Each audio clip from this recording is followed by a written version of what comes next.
Welcome to The New Monks. This podcast is dedicated to those of us on the journey of evolution. Through these episodes, we will dive into the lives of individual people and discover what they have learned and how they have handled their growth.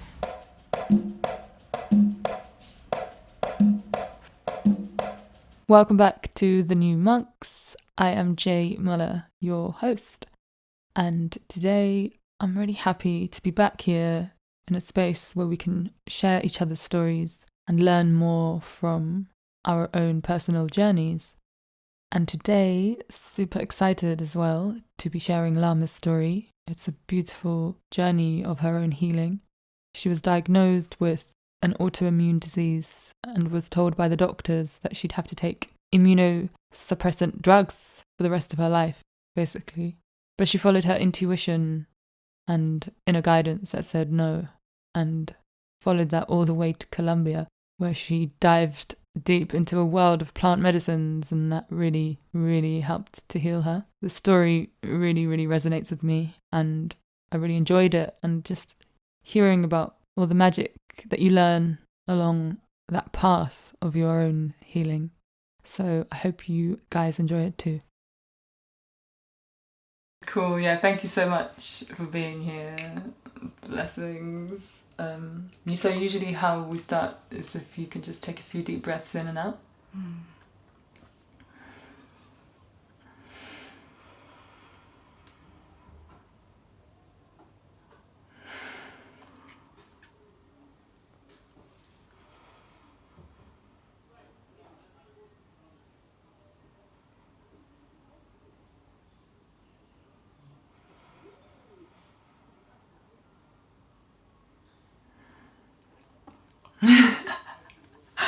And then just tell us how you're feeling right now.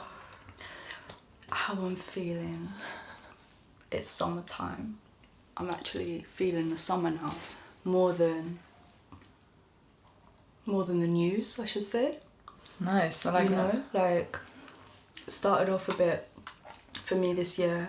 It was like on a proper high. 2020, I was out on the beach in the Caribbean, Colombia. I remember I posted a picture on Instagram. Amazing start to the year. And then I came back in the end of February, and a different reality started to set in, I think, as for everyone, right? So yeah, how I'm feeling at this point, like we've kind of coming out of this so-called like quarantine situation, but more than that, I'm just feeling like we're in the middle of summer and the sun is shining, people are glowing. Love that. I was just driving down here, like people on their bikes, people on scooters, kids on the street, and of course, like you see the masks, isn't it? And I have to like reconcile with that side of things, you know, like just the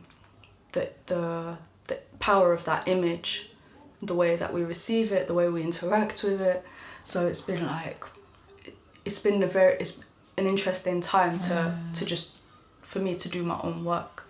Yeah, as in like your inner work. Yeah, and with like all the energy of summer, it's like, you want to be out there. That's what it is. But the way the situation's gone down is like we're finding new ways of being out there, which actually in the end means kind of forming, if we haven't already, or continuing to build our relationship back to nature. You know, how many times have I just been for a walk on my own in the forest, and it's felt like the most beautiful thing. I mean, it feels like that generally anyway, but it's just like it's become so ever more pertinent to just find that, to have that connection as your ultimate source of like okayness, you know. Like the trees, like balance. They're here, they're in full bloom, like, and then mirroring that within myself, because really, like, that's right now. There's nothing wrong with me. I'm fully blessed, like, you know. Love it. And through that appreciation of that beauty, I think there's a space for gratitude to come in. I mean, that is the gratitude, is just appreciating the beauty around you to that extent. Yeah. And just feeding off it, like you know, like good food, which is what it is. So yeah. Love that. Yes. I'd love to hear more about your like connection with nature, because I feel like already, even outside of the quarantine, you already have like quite a connection. And then also just about your inner journey. So my connection with nature, really, I'll put it in context a little bit first. So my kind of, you know, born in London, grew up in the city. Yeah, I lived in Morocco for a little while when I was 8 years old. So I had that kind of background of, from a nuclear kind of family perspective, and from, I guess, ancestral, all of that. There's always coded in us. I think this is true for everybody, but really like with, say, North African culture, like that connection to nature is so strong. Okay. But people, we've been swept, you know, along the ages. Yeah. You know, the way the world's developed, the way we just consume all of this into different ways of life. Yeah. So I would say that if I went back 5 years ago, like, yeah, I'd go to the park, yeah, this, but yeah, oh, look at that sky, oh, look at this sunset. But I would say truly my connection with nature in a big way started when I went to Colombia in 2017. This is the first time. In a way, when I say connection, I say in a reciprocal, where it became reciprocal. In my actions, in my intentions, in my prayers. That, you know, we have kind of been put here as stewards in some way, and understanding my place within this world. So love it. And this feeds into your second question about okay. So I was really unwell, you know, and I think all these kind of journeys and this like coming back home, that they start with these kind of things, you know, things that really like kind of shock you to your core. Yeah, man. Where like you end up having to make decisions that, you know, for your life, for your actual breath, you know. So I ended up like accumulating 10 years of chronic pain. What do you mean accumulate? Like I in the end, and this was only about a year and a half before I went to Colombia, about a year before I went to Colombia, I got diagnosed with an autoimmune condition called Ankylosing Spondylitis, which like affects your spine, sacroiliac joints. Like I was in constant pain. So it didn't start off that way. Like there was actually one singular event which I would say just triggered something, and then from there it just kind of just went downhill. And, you know, up until that point, you know, just living my normal London life, had just come out of uni, kind of just, yeah, what you do when you come out of uni. Oh, okay, you're building your career, whatever it is you're doing, trying to make a way for yourself in the world. But along the guidelines of what, at that point, I had received, you know, you join the rat race. It's very linear kind of way to what, I don't know. But that's what I'm saying, like when I say that these things come and then you have to then make a decision for your life, this is it. Like, you know, the path. So I got to a point, I got to a point where I couldn't, like, you would ask me like, oh, hi Lama, how are you? And I would just, how's your back today? And I would just burst out crying. Wow. All at the same time, I was like, you know, working in corporate law, you know, just really unfulfilled with what, like, going into work every day and just feeling like every day I'm losing my spark, like that I have so much to offer, and that environment was just making me feel dull. Yeah. And then the chronic pain alongside it just ended up being a really unbearable, difficult, challenging situation. where I felt very, very, very, very alone. Like, I felt like nobody could actually understand what I was going through. I remember my family, like, you know, being annoyed with me that I wasn't like cleaning up enough, doing my bit in the house, for example. And really just to bend and pick something off the floor, like I'd bend down, stand back up, and I'd have tears coming down my face from the level of pain. Couldn't sleep. Wow. Just to turn to the other side would be like an excruciating process. Mad. So like got to the point where I got a really late diagnosis with it. By then I'd been in pain for like 8 years. 8 years? Long time. Like I had been even training, I was doing my jiu-jitsu, my Muay Thai, like thinking all along like, yeah, I need to keep my body moving, because that was the advice as well. You go to doctors, and this is classic, like autoimmune conditions are really underdiagnosed amongst women, and then especially like people of colour.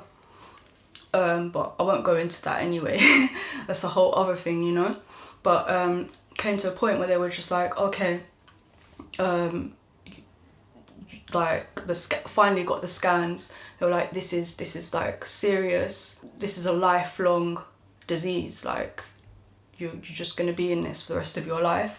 But we have these immunosuppressant drugs. Here you go. We don't give them to everyone, but you qualify, and you're just gonna have to take these for the rest of your life. And these were like given as like deep. Yeah. These were given as like the golden nugget in my situation. At that point, like, these drugs are like gonna at least allow me to have a normal standard of living, like a normal like life like everybody else, you know, normal.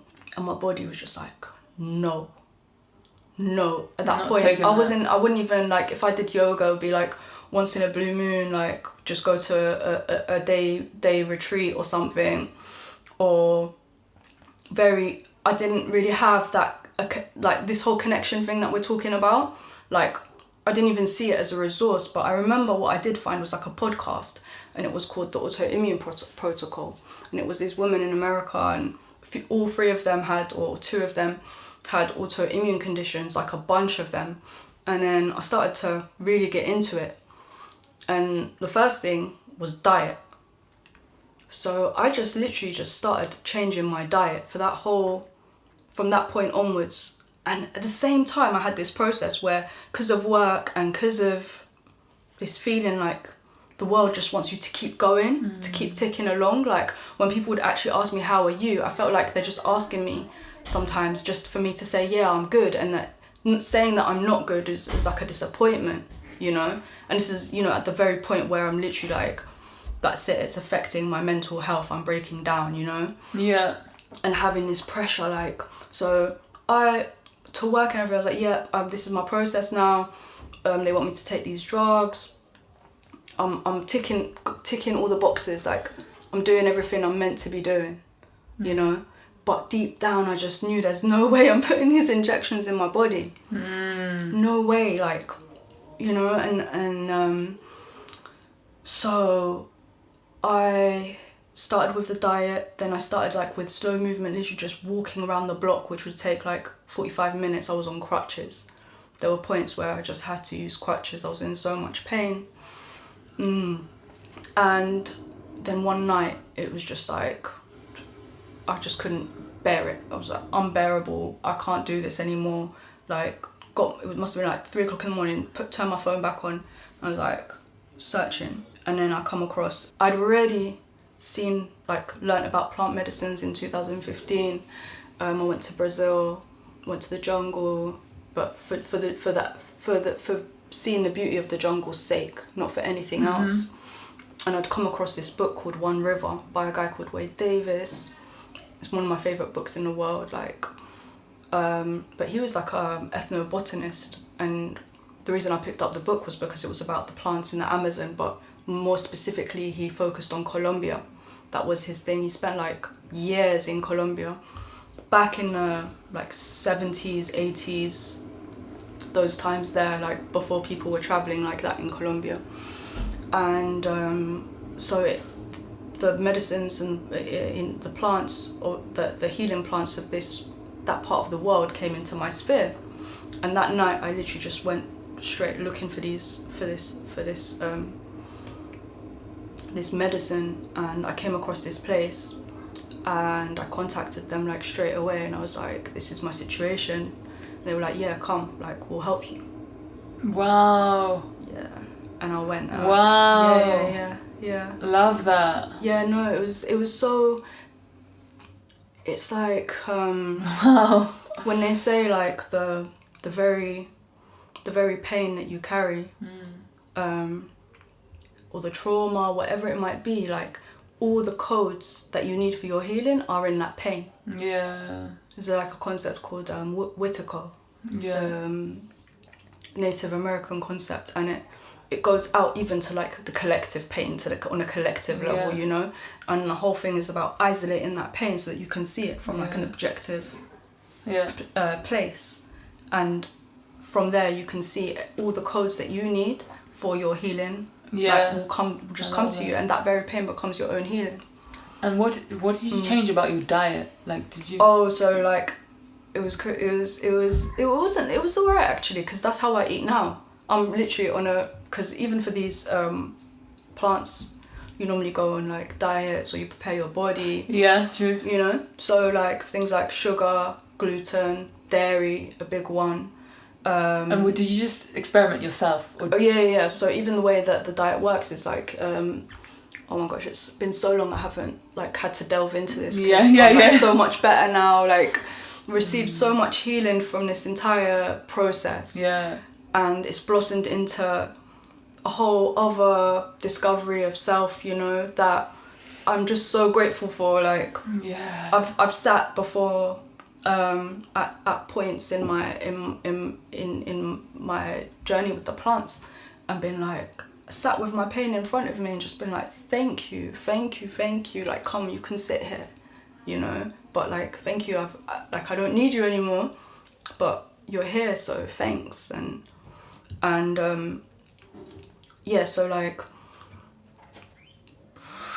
So I ended up going to this is in Colombia. 2017. Yeah. It was mine initially, like, it was a plan to just go for 5 weeks. By this point, I'm on long-term sick leave with work.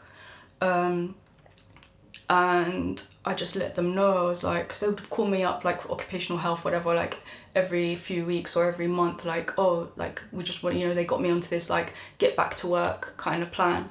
And I just said, listen, for a minute. I'm in Colombia. I'm healing with plants. I refuse to take the drugs.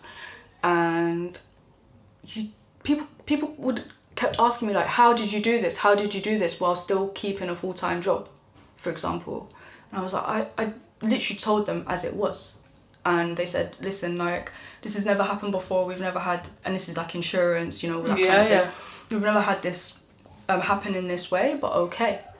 And at that point I really didn't care, like, if I lost my job, like, I realized like my health is like my number one priority, and almost to the expense of everything. Like, put my everything, my whole heart into it. Like, that was like, wow, I don't come here with much, but it's this, and that's the compass for everything really now for me. And I think for everybody, like they say, like, what the mind can take like 50 years to decide on, your heart can tell you straight away. In an instant. Like, just yes, the heart only knows yes or no. It doesn't know, oh, but but how about this and this, and then if you do this and that might happen. Thinking. It doesn't, so for me, like, it was a time of just like really truly honouring the self, coming back to the self, remembering. And so when I initially went, I was only meant to go for 5 weeks. I ended up there for 8 months. That's so crazy. I ended up there, I remember the last day, there was a airline, the airline I was travelling on was striking. And I was just like, with my whole being, like, praying like they would cancel my flight, like, you know, I was travelling through and stuff, because I was doing my thing with the, like, going to retreats and then having a break around it, travelling. And anyway, at that point, that was like my last week there. So I've done my thing, received my so-called healing. It doesn't happen like that. It's like people like just again, It doesn't happen like people like back home, oh, when you like, okay, that happened after I decided to stay, but when are you coming back, or are you healed now? Oh, so you good now. And it was just, again, that same extension of that feeling like, oh, I'm just meant to say yes, but no, I'm just gonna do what my body's saying. My body's still saying no, so no. Yeah. You know. So my flight didn't get cancelled, so it was like that last 24 hours where you can cancel, and I just picked up the phone. I remember the day before or something, I was on the beach, and I felt like, especially after these medicine, because there's like all this integration work that comes off the back of them, and I was just like feeling so blissed out after the whole thing. I was like, I feel kind of fine. Like, I don't know what they're talking about when they say this integration and how, you know, you might feel a bit vulnerable. I'm just like on a wave. I was on such a wave, like all of my power, just my magic, my effervescence, just like the people I would come across, it was just, you know, like the best. And I was just standing there, like, just thought I was taking a stroll on the beach and taking in the ocean, and then I just like poof, like a whole wave of energy, like from just receiving that vibration from the ocean like that. It was just like, you've been confused, like you're not sure what you're doing, but this is what you're doing. You're gonna cancel your flight, you're gonna stay, you're gonna go back and sit with these plants a bit more. And it told me like, go here, and it just all fell into place, like just perfect. Like the answer was just so clear. Yeah. Well, how long had you been there? For 5 weeks. Okay, got it. Yeah. So then I cancelled my flight. Yeah, cancelled my flight, and I was just like, as soon as I made that phone call to cancel my flight, oh my god, like the freedom that I got from it. Because I remember thinking like, you know what, I'm actually doing this. I'm fed up with hearing people like, you know, when you're traveling, especially, like you come across people that have been traveling for a year, or people that live there now. Yeah. People that are like, I was traveling in 2000 and whatever 15, and I just stayed here. And I always remember like thinking, oh, how cool are you? Like, I was like, you know what, you're that guy. I'm that person. This time you're that guy. Yeah. You're that guy. Yeah. And it was just such a liberating moment. It was like complete, like just breaking, like ripping off all the shackles, you know, like, and yeah. I always find that I know that that's when I made the right decision, when it frees me. That's such a good anchor. That's such a good prompt. Yeah. For knowing, because all the information, all the answers, like it's all You there. It's all there. It's so it's so complete, you know, like everything we're here, like everything we already have is so complete in its entirety. And there's such divine perfection in everything. Like I'd say to you, like perfection in the fact that I was chronically ill for 10 years. You know, like perfection is totally like, the design is so absolute, and I'm in love with it in that way. So went back for more to sit with the plants more healing.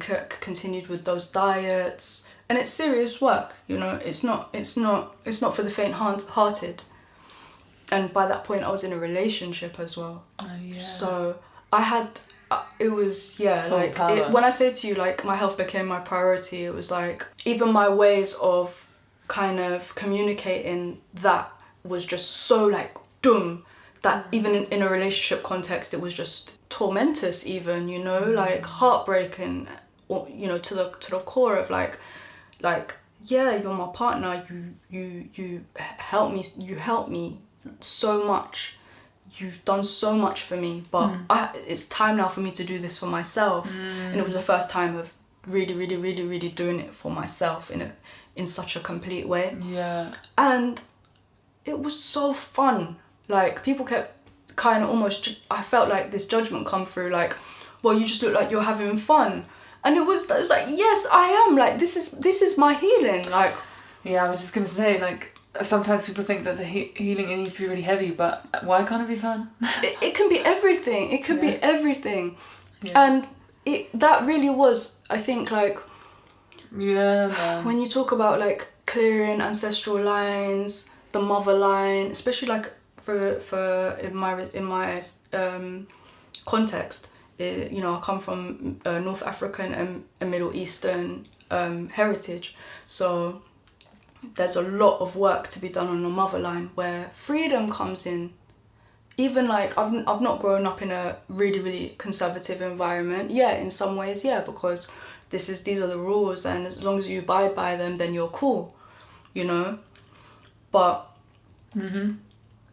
I think for generations, for thousands of years, the women have been like dying to scream. Yeah, literally dying to scream. Yeah. Your life, your actual daily life, doesn't become a prayer for life. It's almost like, and for me that was like a little key in my healing process, was realizing that actually in a lot of these things, when they happen like this, like health issues, your vibration is not one of life. So my process with this was just like seeing really truly from an honest place, blind, and now I can see. Wow. For seeing the beauty of life. I'd love to know more about like your journey there for 9 months. I mean, I feel like there's so much. Oh my god, there's so much, because it's been 3 years now and I've been back 3 times. Okay, wow. It's like There's been so much. Yeah, so like that 8 months. Maybe just an outline. Yeah, no, I'm happy to, like, yeah, of course, because it's all part of it, you know. But like when I say like feeding, you know, like when you see like the dog in a car and then their head out of the window and the wind blowing in their hair, that was me. That was me.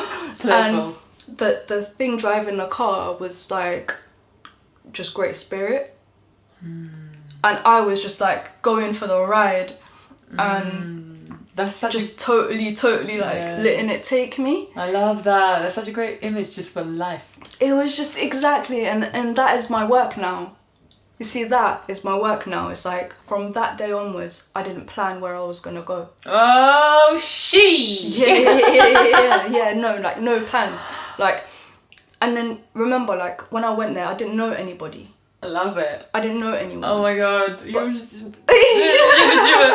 I want to do it. You're just... Everybody needs to do this. Like, no, not this. Like, whatever, when I say this, I mean, get that feeling. Of having no plan and just, it's become my my template for life.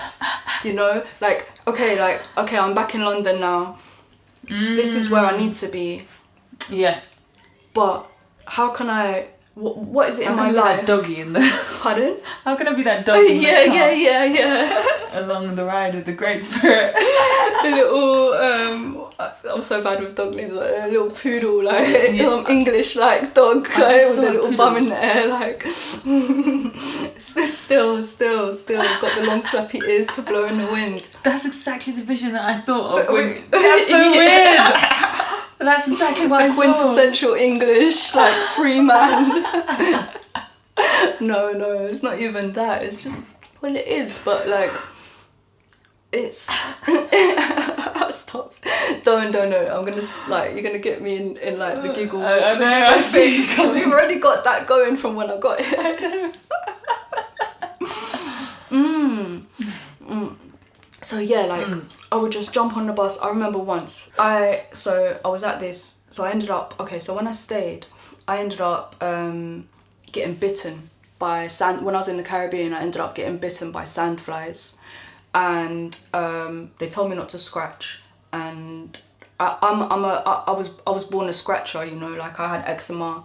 Well, even when I went out there, like my whole hand was covered in eczema. You know.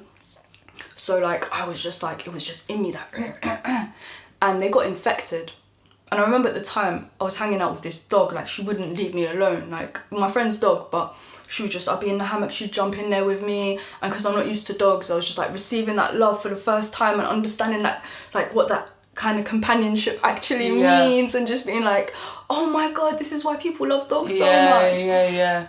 They got infected, and they turned into like, when my friends who were from there saw it, they were like, oh my god, you need to go to the hospital immediately, you're gonna like you need. Was this in Colombia? In Colombia, Okay. this is when I was still like this is around the same time I'm making the same place when I decided to stay and stuff, and you're like, you need to go and get this checked immediately. You need antibiotics. And I'm like, no way am I touching antibiotics. I am not taking anything. I don't even take paracetamol, and that's true till now. Like I don't, try.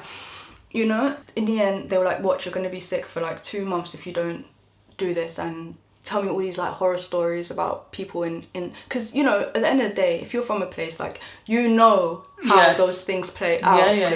You know, and they had a thing called like is it black fever, leishmaniasis. And that in that particular area, that's what they have. And I was still like, no, because with the plants, like, you need to be clear, like, you can't be taking antibiotics and be with the plants at the same time. So it's like, the plants will clear me out, like, they'll do what they need to do and I'll be fine. I wasn't fine. I was like, in the end, it was a good two months of healing, man. But I ended up going back to the same place where I went for the retreat the first time. I went for my second one. The last day, and I would be there like with the plants and stuff with my like, you know, all covered up, and everyone's there with their, you know, ceremony style situations. And I'd have like, because it was where I was doing it's the Andes Mountains, so it's like really cold. So you'd have like 5 blankets on you, and my leg would just be sticking out because these wounds. On the last day, they were like, you just need to stay here. You need to rest. That's what like I had like 5 medicine men, like all kind of like just checking me out, checking my situation. They're like, you just need to stay here. And I was like, oh my God, they invited me to stay. And the place is so beautiful, like just one of the most magical mountains. Firstly, I ended up staying for a while. So I was there in a house by myself for like about a month, I think. Staying through to something they call the Vision Quest. And I was like, at this point, I'd heard them talking about it, like Vision Quest, Sundance, all these things, and I'm coming from like where I told you I come from. I don't know these things. I was like, oh, what's that like? And I remember thinking when I used to hear them talk about it, back of my mind, like how do I get invited to this? Like, what stripes do I need? What stripes do I need? You know, for them to say, yeah, you come. Yeah. So I ended up being there. And it was just the most magical ceremony. I mean, this is like a 4-day fast where you go into the mountain, you don't eat nor drink for 4 days, and you're just there by yourself in your spot with like nothing but like a piece of plastic to shelter you from the rain. Yeah. And you do your meditation. That first year I just supported. Yeah. And I'm giving it away now by saying that first year I just supported. But from there, I started to get like, now in retrospect, I can see like how that's when my other bits of my healing came into place. Like the parts where it's like, who are you? What did you come here to do? Where are you going? Like what is your name? Like when you pray to Great Spirit and you introduce yourself, like who are you? Wow. Like how can Great Spirit recognize you if you don't know those answers yourself?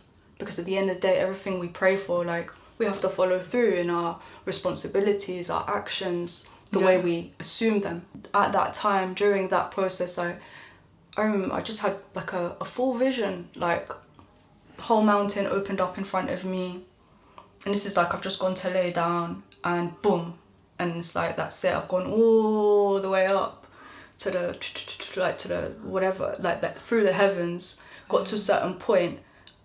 And apparently this is a thing because people that were born in the 80s, this is like one of those Reddit threads, or I'm sure it's like even on Vice somewhere or something like that, but I only saw this like a month ago. But people that were born in the 80s have this memory where they used to fly. What? Yes. And this has been like when I was 3, I used to like go onto the 3rd step and I would jump and I would like fly, and the feeling of it was just amazing. Like I remember like looking forward to going to sleep so I could do that. Yeah. And anyway, so that in this vision it was that feeling. And by the way, so I thought I was the only one, but my sister would say, yeah, it happened to me, and then certain things happened. My dad mentioned certain things happened to him in that house. So I always thought my sister was just like trying to like be cool like me, you know. But apparently it's a thing. Lots of kids in the 80s apparently had this experience, and there's all kinds of theories why. But so all the way up, and then I went all the way back down. Like, so got to a point where I knew I wasn't going to go any further, and it was just like saying, you know, this is all in this kind of like dream vision state where you're not really sleeping, you know. And it was like, you know what you're gonna have to do now? And I was like, oh yeah, I'm gonna have to go down, all the way down. But no, I know that's gonna be really dark and I don't wanna do it. And I was like, I'm tired, I just wanna sleep now. And it was like, really? Like, if I was just hovering like this, like, really? Like, you can go to sleep if you want. Like, you don't have to do this. I was like, no, I'm here. I'm gonna do it. This is what I'm here for. Went down, all the way down, through these waters. And it felt like I was going into, like, the core of the earth, you know. And then in there, I'm seeing, like, got to a place and there's, like, dark, murky water and then really... Sad story! Yeah, like, really clear waters, like... I just knew, like, well, I'm not supposed to go into the clear water. Like, that's not going to show me anything I don't already know. So I was like, okay, you're going to have to go into the darkness. So I went in, and then I got in, like, in this room, and it's all in water, and it's, like, dark and gloomy, and there's these, windows, like, you know, like with the square frame like that, like divided in all around. And I go into the first one, I like hit my head on the first one, second one, third one, and then there's a mirror. And I was like, oh, I know I need to go look in the mirror now. And I looked in the mirror. Mad. And I thought, I was so scared to look in the mirror. That was the scariest thing of this, was having to look in that mirror and knowing that that was what I was there to do. So I look in, and in the thing was like, I'm gonna look in the mirror, I'm gonna be so old and ugly and just like horrible. And I was like, come on, like building up the courage to do it. So I end up doing it, and it was my face just as it is. And I was just like, oh, okay, like there's nothing to be scared of. And then what I did see was that all the glass that I had, like, from hitting my head in the glass, like, I had bits of glass in my lip. And when I got up that day, I had a bump on my lip, you know, and I like squeezed it, and like a stone came out of like the side of my lip, like a stone, like a little stone.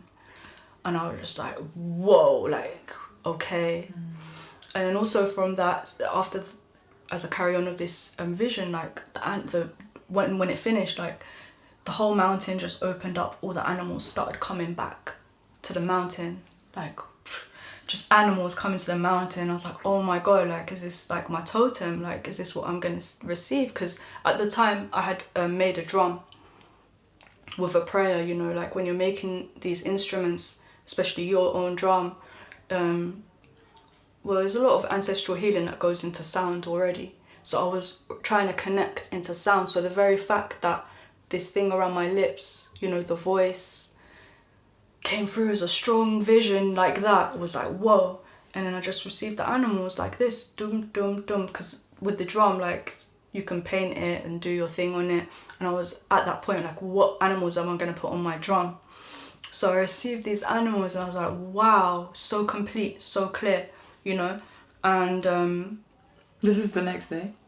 No, in the same thing, in the same thing. So from there, it became the reason I'm saying this is like, these things were happening at that time. And I think that just going into this flow, because that was all that was at play really at the time. And this connection to just, you know, being on the mountain by myself, no internet. In a house at that point, people from the community, they had travelled to Ecuador. So I was literally there looking after the house by myself. Talk to the shops, like even just to buy like fruit and veg. It's like a 45-minute walk, you know. And I would just sit there every day in my meditation, fire. That fire just kept me alive because it was so cold. So at some point I even picked up the mattress and put it by the fire. So it was just like constantly just with the fire, constantly on the mountain, feeding the birds, with the dog. So this is for me now, when you ask me like your connection to nature, like that has been the starting point for my healing. Like seeing my relation to the elements, to the directions. Is that why they call it a vision quest? Like, are you supposed to have visions? Well, for the vision quest, like when you go up to the mountain, they say like you plant yourself, and the point why you fast for the 4 days is that you go to the mountain to cry for a vision. Oh, wow. So that vision you're supposed to receive from Great Spirit, and what I said to you about knowing yourself, like knowing your name, like what you came here to do, all these things, so Great Spirit can receive you. In the mountain, Great Spirit, Creator, like it's just you and Creator. Yeah. So it's like you can't be ignored. Like all the prophets through the ages, when you look at what they used to do, they would go to the mountain in the caves, meditate, you know. Maybe it's not called meditation, but that in essence that's what it is. Yeah. And so you come back, you get a vision for your life, or for the people, for your community, and you come back and you share that vision with the community, and then from there you weave your life as your purpose has come to you through the vision, so that you can be of service. Yeah. In that way. And I think service is like key. Like one of the key things is like when we started and I said, you know, we come here as stewards, making that decision where when I say you come to a point where you need to make decisions, and it's like, what is your service? What are you here to be a servant of? You know, and for me it was like really clear. Like I remember once it was just like, this is what you are, yes or no. And it was like, servant of light, yes or no. And it was like, oh, but it's just going to be so much work. Oh, and of course, like, this is like, I know, like, this is fully me. Like, it's just me in the fire, and I'm just sitting there and I'm like receiving this information. I'm like, oh yeah, but it's like, that's so much work. And I could feel the full weight of, not even weight, like the responsibility of what it was. But responsibility is not a burden. Responsibility is the gift of consciousness. Ooh, you know? rewind. Yeah. Love that. Yeah. So it's like, and also the vision quest is like a coming of age ceremony, really. Yeah. So in indigenous communities, and I think if you look across all indigenous communities and ways, there's always like a coming of age ceremony. Yeah. A time where they say like, oh, you're a man now, and like, yeah, you're a woman now. Yeah. And you know, you're a woman now. And then the way that we grow up with this disconnection, how I grew up anyway, it's like I was never told I'm a woman now in that way, and this is what it means to be a woman, and what a gift, you know, like, because as women, our connection to nature is like in our bodies is different from men. Yeah. It's you know, we get our moon time, and we're in you know, a cyclical motion with what the earth is doing constantly, through our periods. You know, the moon, all of that. So not being in flow with that is going against our very nature, and that becomes the window for all this dis-ease, as they say, to come. Like, when I really think about it, like all those years, like what was wrong with me? I put it down to this: I wasn't comfortable. Yeah. I just wasn't comfortable, and I couldn't say why. Yeah. And yeah, what you're saying resonates, and it's exactly, I feel like it's just this world that we're in, it's just not, it doesn't feel natural. Actually, I was watching this guy that I follow on Instagram the other day, and he literally uploaded this thing saying, you know, it gets to a point where it gets so much that you actually say, this reality that we're living in is off. Something is off. But I think this is this time now, you know. When we started, you said, oh, it's inevitable that we're going to come to this point where we talk about this. But to me, like, this is what's happening now. It's like, 100%. You know, like, as with illnesses, like, you get the pressure keeps piling and piling up onto you, where you're just like, and you just have to like break out of the cage. You either like, you can make yourself small and small and small and small to the point where you can't make yourself smaller anymore, and the only way out, well, the only two options are either death or life. That's so true. you know, Fly, and death is just nature's process, you know, for the cycle to complete, for the cycle to keep going, which it inevitably does. So like, you dying is and a part of my whole time, my journey was like reconciliation with death, you know, like really understanding it from an underworld perspective. But you have to go there, and you do, and it's scary, and then you realize like, oh my gosh, like it's actually not so scary. It's just it just is. And so like making yourself smaller till you go back to the earth, like where we came from. Incubation. What happens after incubation is like blossom and blooming more than it's ever happened before. So it's just part of that life cycle in itself, and I think that's what is happening now. And it's just like we're all gonna have to choose. We all have to choose, and choosing is not just like, it's not a passive thing. It's not a passive thing anymore. No, it's not at all. It really is an active choice, and I think that's the power. That's the magic.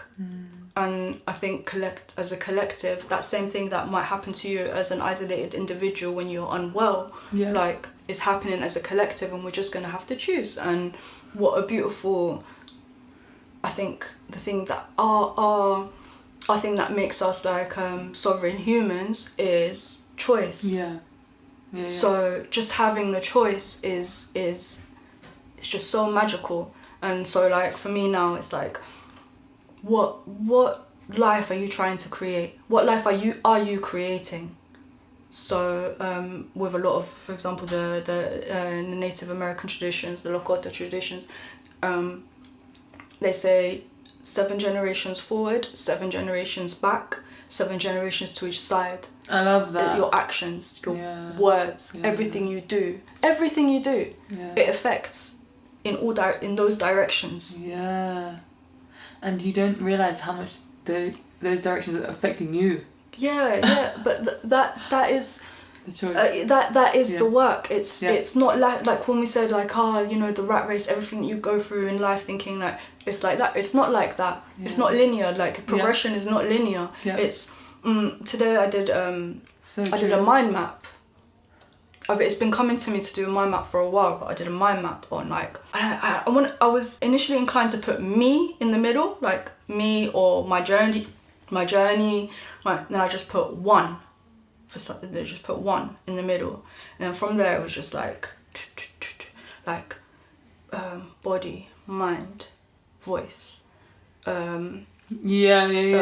freedom, and then that's what it's like. Freedom. Choice, who I am, my purpose, my connection to Creator, my service, and then the choice of the service, light or dark.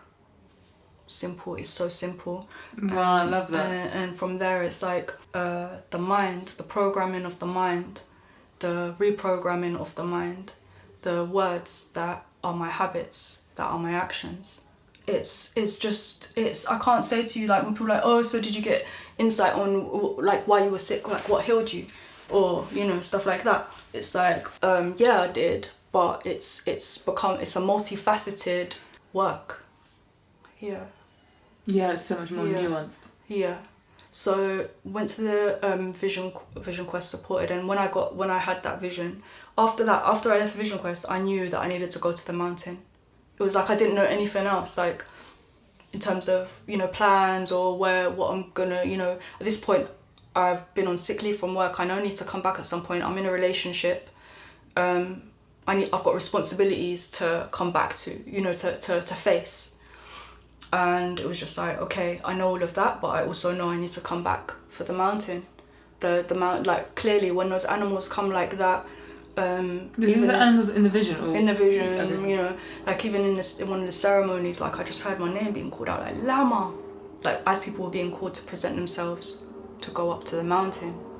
And I was just like, whoa, okay, and it didn't, and it's not even, it doesn't matter what the vision is. That is, you know, to not get stuck in the visions. It's the things afterwards that stay with you again, that connects back into your instinct, to your truth, to your heart, that the yes or no of your heart. And so I came back in April that year, 2018, sorry, to London, and then December again I went back for my vision quest. Back to the mountain. Yeah, to the mountain, to the plants. Did my first vision quest. It was so blessed. So before the first vision quest in 2000, I supported. You were like helping. And so then, yeah.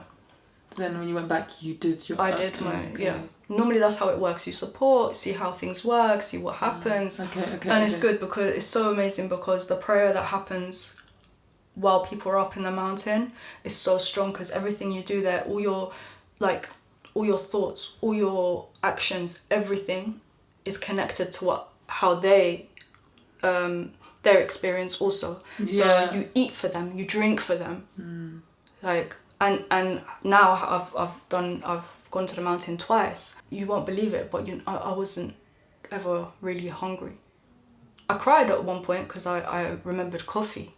And I'm not even I drink coffee to enjoy it, but I'm not one of those everyday coffee people.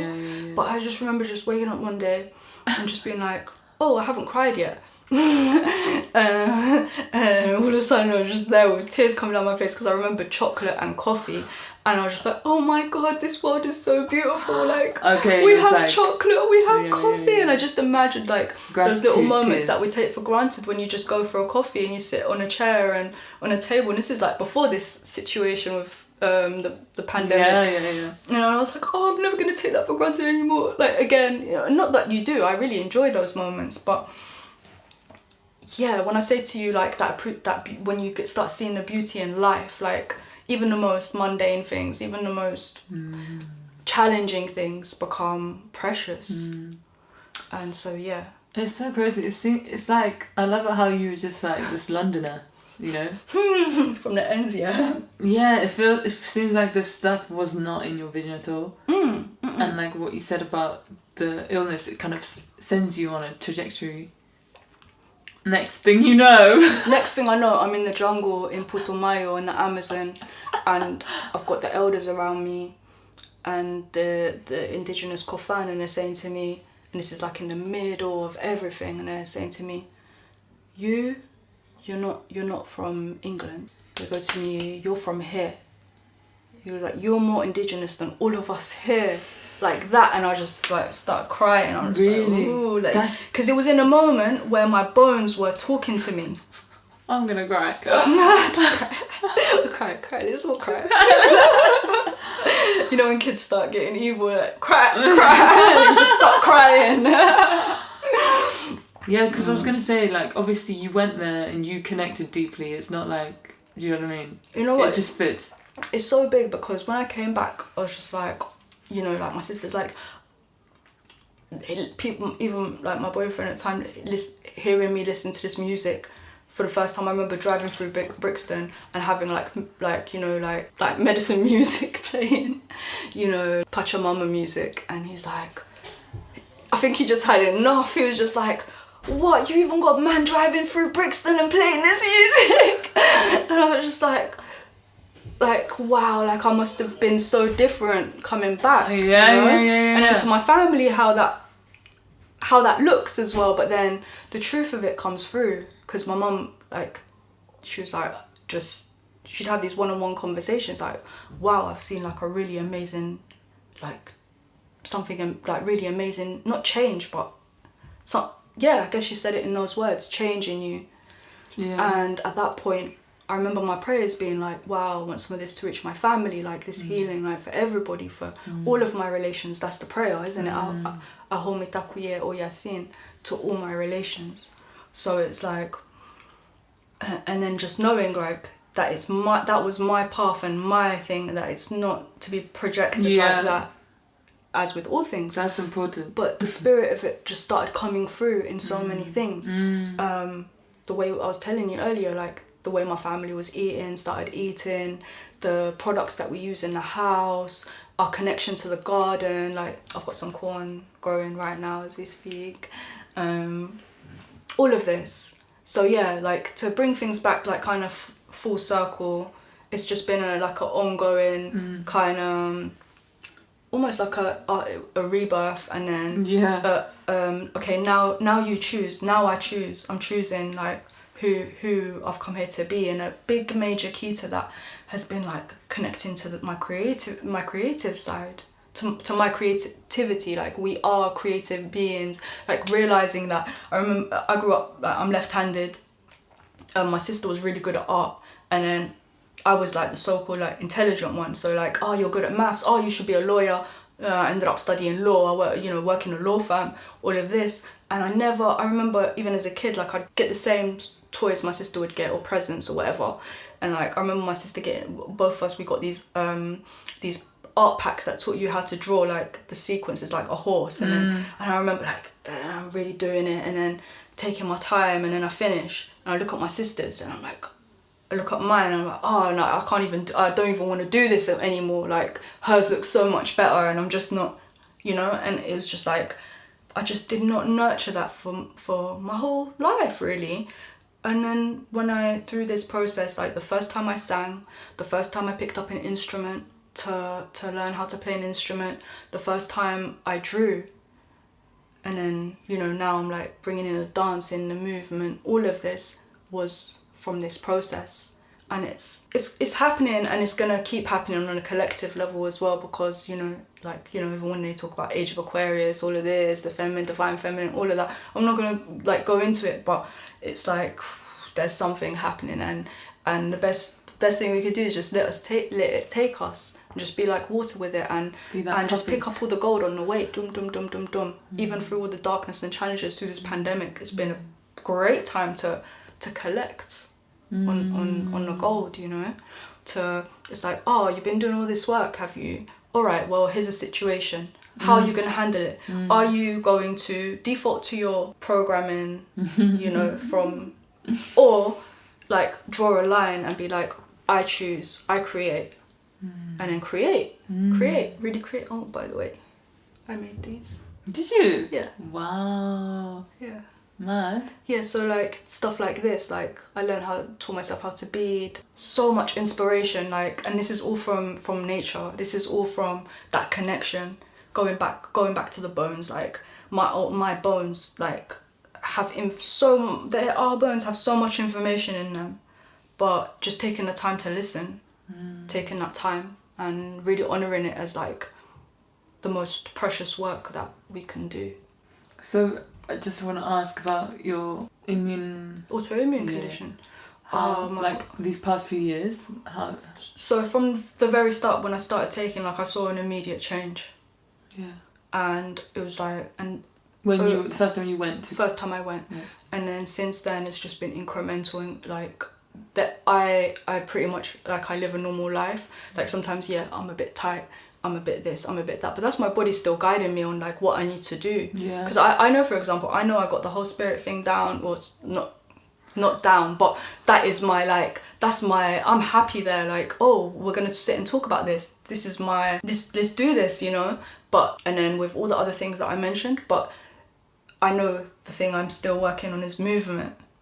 Like dance, movement. When I was moving before with the jiu-jitsu and the Muay Thai, it was very like, even though they call jiu-jitsu like the gentle martial art, like very like masculine energy, and I wasn't balancing it out. So now it's just like softer, guiding myself back into that movement. And yeah, like even like these days, this whole thing, like going out for a jog, going out doing my 10,000 steps, whatever it is, but to just keep that energy moving, because that's how you prevent that stagnation from happening that keeps us in our cages. That is our choice, part of our choice, to assume that responsibility to take on life.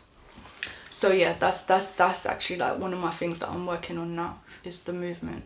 Yeah. So yeah, but then, so like just to answer your question properly, like my pain, like that, it's nowhere, it's like nowhere. I feel like I'm at 90% healed. Okay, I was gonna ask you, like, if I was, do you think there's more? Yeah, because because like, for example, now I get like aches and pains, or I'm a bit tight, that like I couldn't even, it's nothing that you could even go to the doctor for. Do you know what I mean? If you were going to be conventional. Yeah. So it's like, wow, I can see my responsibility where it comes, where I have to take it to continue that being my own best doctor. I know what the prescription is, and that's what I was saying about the movement.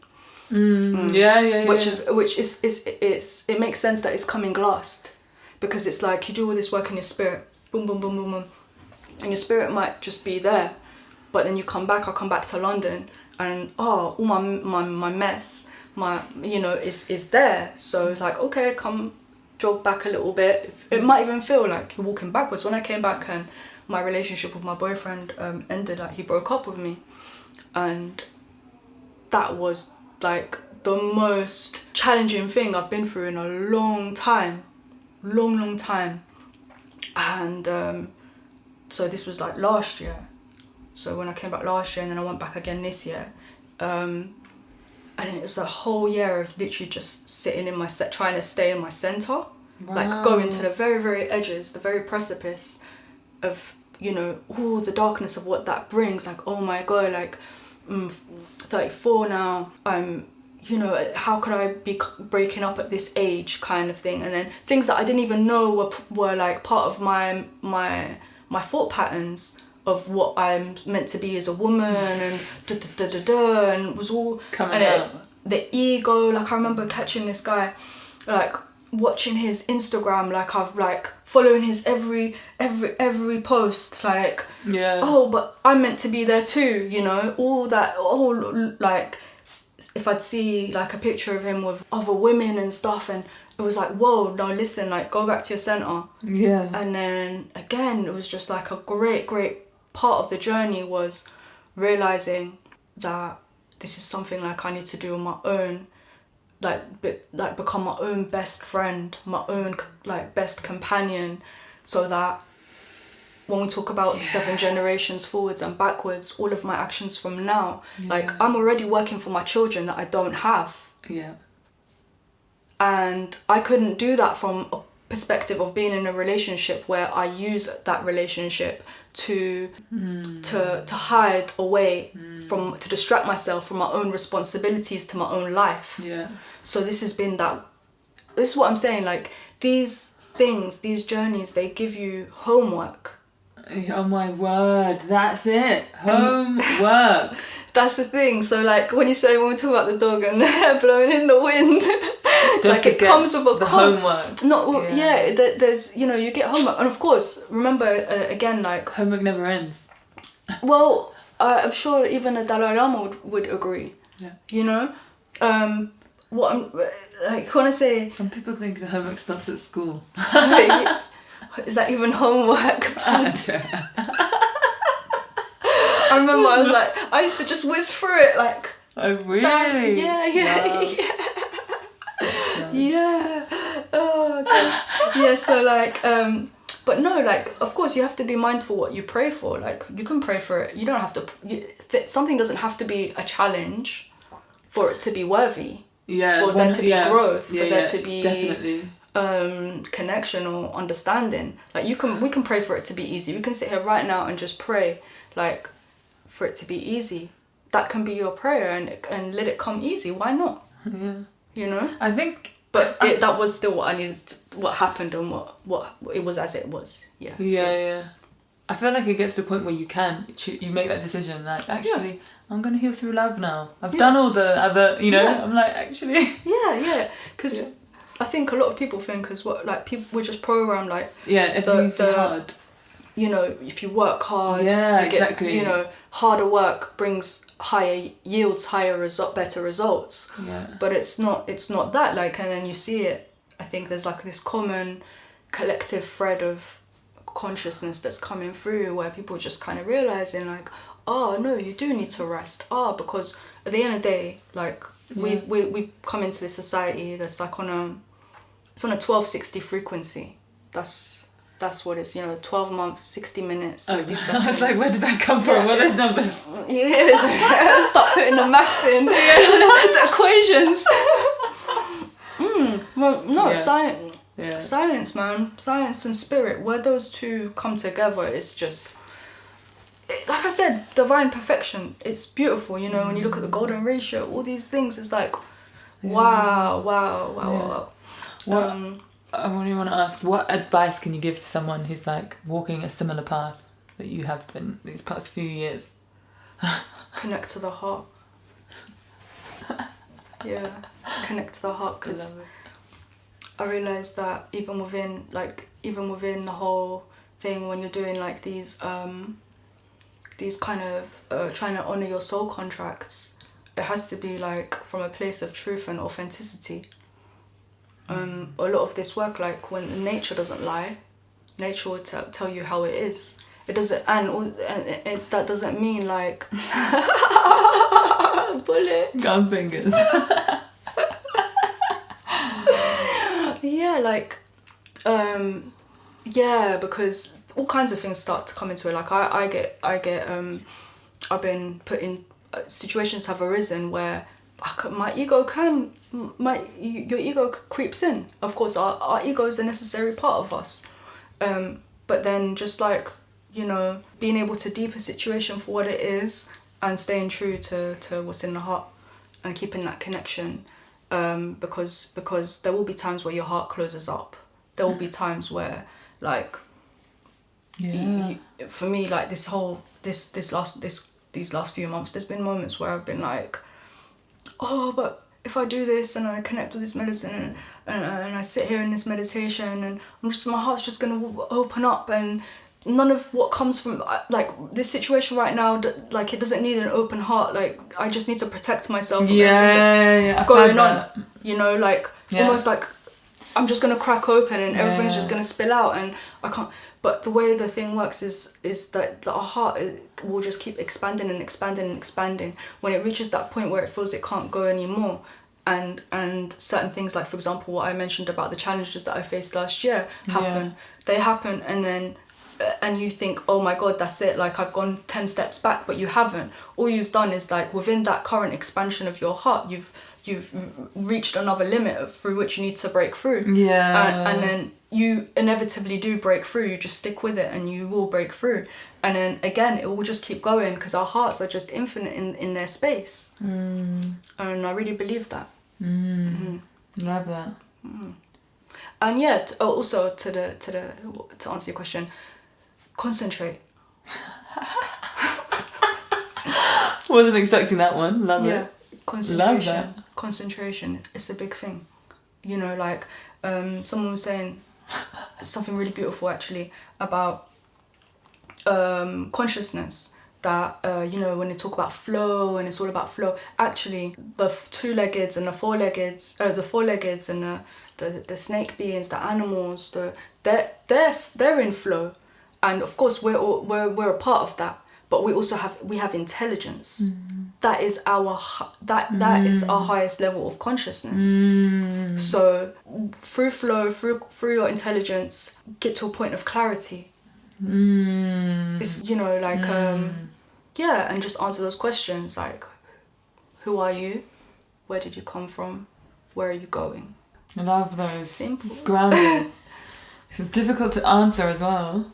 But yeah, I feel like I don't know if you resonate as well, but for me, I feel like sometimes I end up being a certain way where the past me would never have ever imagined that I'd be like walking this path. Yeah. It's so crazy. Like, how is that journey for you? Yeah, I used to. Go on. I used to be like a Jordan head, you know. What's that? What does that mean? Like kicks. I used to love kicks. Jordan, yeah. I used to. I had like till now. I've still I'm like selling them. If anybody wants to buy size 4 Jordans, got some real treasure. And I used to just like collect, and I think what happens really, it's just like an emptying out of things. And then that manifests in the physical as well. So I've just, and it's interesting because even at the time when I was doing all of this, and this is just an example, you know, you collect on everything. Yeah. You know, like, you know, bad lady, like, even now. It's like that. Yeah. So like, the music I would listen to. Yeah. And we were talking about that earlier. But you know what? Like we were saying, to me, like seeing all of the spiritual in all of that. Yeah. All of the beauty, all of the art in all of that. Yeah. For example, even in my J's, I used to go in deep, like, the first release, 1985, the what do they call it, Devil Red, what happened around it, what's his name, Tinker. See, this is how long I haven't been in the thing. Tinker, what's his name, the guy that designs them, and how he got his inspiration from aircrafts, and the evolution, and each release, what it was, and the Boys to Men, and how I love Boys to Men, and all of everything that's made me like who I am. Actually, like when we were talking, I was saying like my first love is hip hop. So I've come from that native tongues, and you see what I mean, even before even knowing things in this way, I love through it. sitting with like indigenous elders who have been talking this way for a long time. Our people have been talking this way for decades and Talking which way centuries. Like that, the words of spirit. Yeah. You know, I love it. Words of freedom, liberation. Okay. Knowing yourself, how you express yourself to the world, like through my, like when I look back to all of my appreciation of all of the music I've ever listened to, and how it's come full circle. Like now, all the people I used to listen to then are like elders now, and they really are elders, and you can see them. And I feel grateful to myself at that time, from not knowing anything else, that my instinct led me there to that therapy through those words and through that I love sound. It sounds like, you know, it's in everything. It's in everything. Yeah. My thing now is like, because I'm just so immersed in the beauty of everything that's in that these indigenous cultures have been staying true to, you know. Yeah. It's like when you really, really miss someone you haven't seen in years, and then you go and see them, and you're just like, oh my god, I didn't even know I knew you. I didn't even know I missed you. Like, I love you so much, and I just want to be here with you all the time. Yeah, man. Even though that is me right now. Really, like, it's about letting that dance happen through everything. Yeah, through man. everything. Through Everything people you that were. have never heard of what I'm talking about. Yeah. For people who don't even, like, somebody asked me like the other day, I was saying, like, what's you go to Planet Organic, like, and I realised, wow, that's actually my circle, you know. People that even just go into Planet Organic is like an act of autonomy that they haven't connected to yet, in terms of, you know, health and well-being, and you know, let alone all the mental health stuff, let alone all the, you know, the prayer side of this, the energy for life. So it's like, wow, because for me, like, it was a point, isn't it, like, what am I going to live in Colombia now, like, what, you know, like, that's it, like, just move in here and live in, you know, just, I could see it, it's so easy.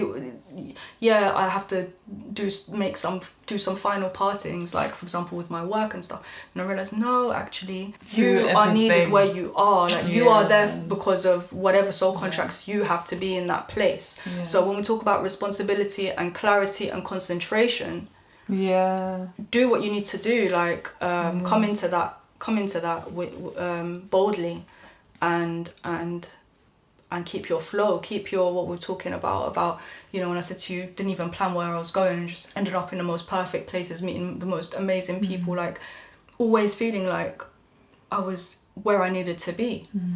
So just inviting that into my home, into my connecting to the land here. That was a major key for me. It's been a major key for me, coming back from there where you feel like magical, you know, like everything you touch is magical, all these magical synchronicities are coming into your being and into your spirit, and you're like, well, I can do this, oh my god, I'm doing it. And I come back, and it's like you know, a fish out of water, belly of the beast, like you know.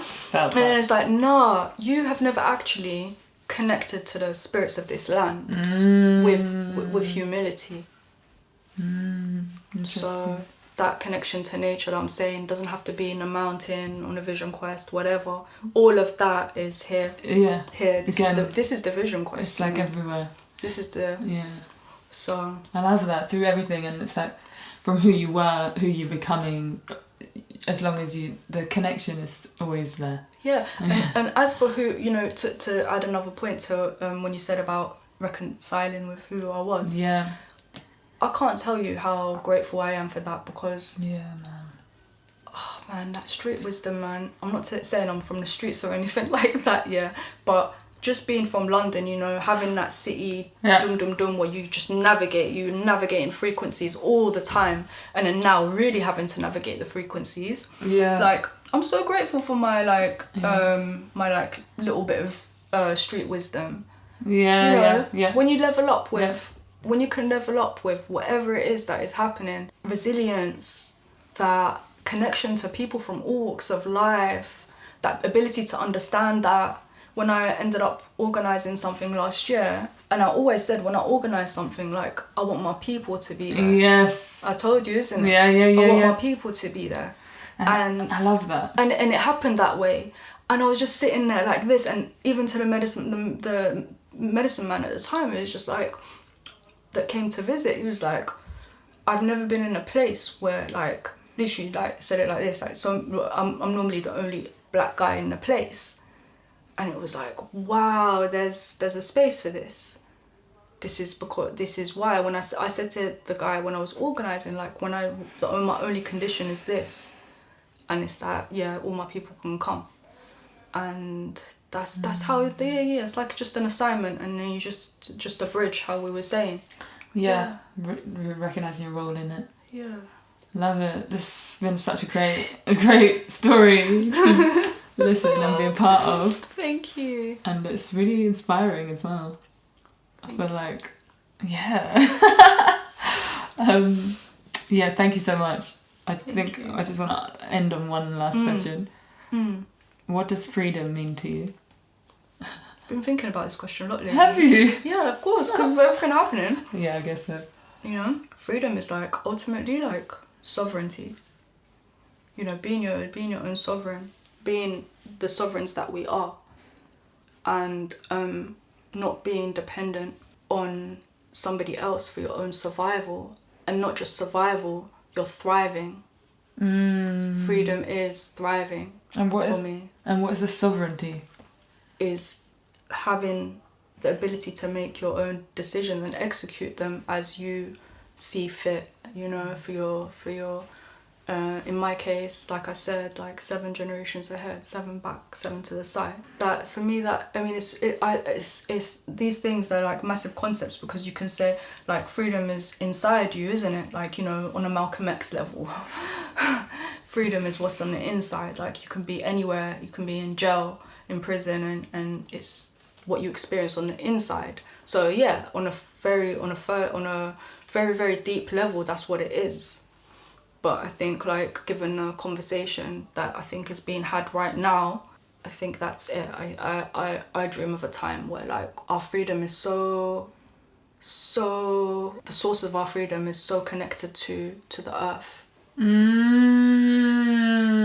Yeah, that we don't even have to have these like kind of conversations, like, yeah, it's do you know what I mean? Everywhere. Yeah, I think that's our essence. That's what we're coming back to, and love that. I feel hopeful in that as well. You know, not even hopeful. It's my prayer. That's what you're putting out there. I feel really blessed, like, just being connected even here to so many people, even you, even in the context of our meeting. Yeah. Isn't that all, like, wouldn't I put that all serendipity, under? Man. Yeah, I would put that all under the same banner of this work, you know. Yeah, for sure. It's finding your tribe, coming round together, sitting in a circle, like how we're meant to sit. Yeah, man. Just actually sitting with each other, talking, looking in the eye. Yeah. Expressing our voices, knowing our voice. Yeah. Your deep, true voice. Listening. Letting the ancestors speak when they want to. Love it. Paradise. Awesome. Thank you so much. Thank you, sis. Beautiful story. So much love for you. And you. You're wicked. Is there any other words that you want to add to the end, or if not, it's okay? I was just thinking this whole time I've been here with my plants, like I'm just there like a chewing llama, like on the thing. I have plants that I'm using, that I'm receiving, and yeah, just so much gratitude for these plants, this connection, for even being able to have them, for all the elders that carry them with like so much integrity, with so much like a prayer that goes back thousands and thousands of years to now, and it's fine, and it's come here to it's reaching us. And so true. Just love to them, love to all my teachers, just so many beautiful teachers. I realised that we didn't really talk about the plant, like specific plants, but I guess there's so many as well. Like, do you want to do that? I know, exactly. Do you want to do that? Because I'm sensing like it's time. Come to the time, isn't it? I was just like, Like part 2, coming soon. But yeah, like that's a whole. Yeah. But well, yeah, you like, get the idea. But no, these sacred plants, they come with a consciousness. They come with a prayer. We pray into them, and they're here as our guides and our allies. Like, oh, sorry, that was a thing. That was like my healing when I'm saying to you about the food and everything. Yeah. Like all these allies started appearing along the way. You know, frankincense, which I would consume. It's amazing for inflammation. If anybody, you know. Is it? I think I need to get involved. Oh, it's amazing. This is ambil. This is like a tobacco paste, which actually, right now in this pandemic, you know how the thing has come out about tobacco. People that consume tobacco are 50% less likely to contract COVID. This is another plant I won't go into now, but these in a context, what they're taken for is to sweeten the word. It's the medicine of like la palabra dulce, the sweet word. So tobacco connects to the heart. It's a sacred medicine. It's not what we have been told it is. It's a very like it's a whole thing in itself. Like I would be talking for a long time for us to talk about tobacco. My greens, which is they say sweetens the word. So in the end you speak sweetheart connected words. And they're used in a context like this, circle, sharing, palabras círculos de palabras, so talking circles, where like first you talk about the community, like what needs to be done. Then you go into the like, talk about first the issues in the community, what's going on, and what needs to be done tomorrow, this person's doing that, whatever, however it happens. And then third is like everything above there, everything, spirit, everything, all of that, and it connects you to that. So, yeah, these are my tools. And I'm guessing your journey in Colombia, a lot of it was with ayahuasca. Yeah, it's a different plant, but it's Messiah has like more of a masculine balance. Nice. And it wasn't just yahe. It was like wachuma, cactus, mescaline, yopo. Right, like. I've been really connected with Yopo and so much in this last time. It's been part of just all these synchronicities that happened that led me to Venezuela, the Amazon there, the community there, their cosmovision, but they do say like it's like different plants but one medicine. Yeah. Love that. Yeah. Love that. Yeah. So, and in all of this is... Love that. In all of it, like all the things that we can take from it outside of that, because not everybody's going to go to that. Yeah, for sure. Things around it, your diet, your thoughts. Like, okay, so with Mambe and Ambil, it's like your thoughts are always on... You really pay attention to your thoughts and to the words that you speak. And I remember just from my first thing to coming now, more than like, oh, I used to be that person and now I'm this, not even like that, because so much things of wisdom, and think like it's already in there within Yeah, us. We it's already natural. have it. We already like know our powers, you know. Yeah. But it's about the action that comes with the responsibility that you assume from knowing what you know or what you don't know. Yeah, so I realized from very early on, like, it was such hard work just to keep to build a positive pattern with the mind, you know, break out of the loops, dedicate myself to like seeing the positive in everything, understanding that it is as it is. You know, just like coming to terms with that. Yeah. Come to terms with that. That's a really big first step. Just come to terms with it is as it is. Yeah. Like, so part two. Yeah. I mean, that was good, I think. Yeah, thank you. I love the long outro. Oh my God. Is this how we say bye in like Moroccan in my family? Yeah, like, I know. I do it a lot. Oh my God. Do you know? You say bye. That's like cue for. That's your cue for like another 2 hours. Yeah. I remember as a child, it would piss me off so much. Really? Like, you know, really? you're a child and you're just like, you have to go because your parents are taking you. Yeah. And then you're like, there. And Yeah. you're, like, giving your Okay. parents a signal like, I'm ready to go. Like doing that, and then they're just like, okay. You're like soon. Yeah. And then finally they say bye, and you're like, And then you just know, and then not your instinct gonna is be to be the like, bye. yes, let's go. And then you're like, nah, I'm gonna be here for another hour at least. Love it. But yeah. One of my friends said to me once, they're like, you need to give a warning before you... Is there somebody else like that in the world? I know, and I was like, yeah, completely. Like, I love that so much. I thought I was the only person. Yeah, because I was hate too abrupt. Yes! No, something like, especially with guys. Yeah. I'm like, when you're comfortable, you're like, you know, can you just say in 10 minutes we're gonna Yeah, go? exactly. You need a warning. At least. Just check that, everyone. Yeah. We need warnings. Yeah. Right. Cool. Yeah, all in good time. All in perfect time. That's true. Love it. All right, peace. Thank you so much. Thank you. So much love to you, to everything, all your magic that you spread. Bless you. All your work. You're Received. Thank you so much. Love you, sister. And you, love you. Thanks for sharing. I love to you as well, all of you. Yeah. Sorry.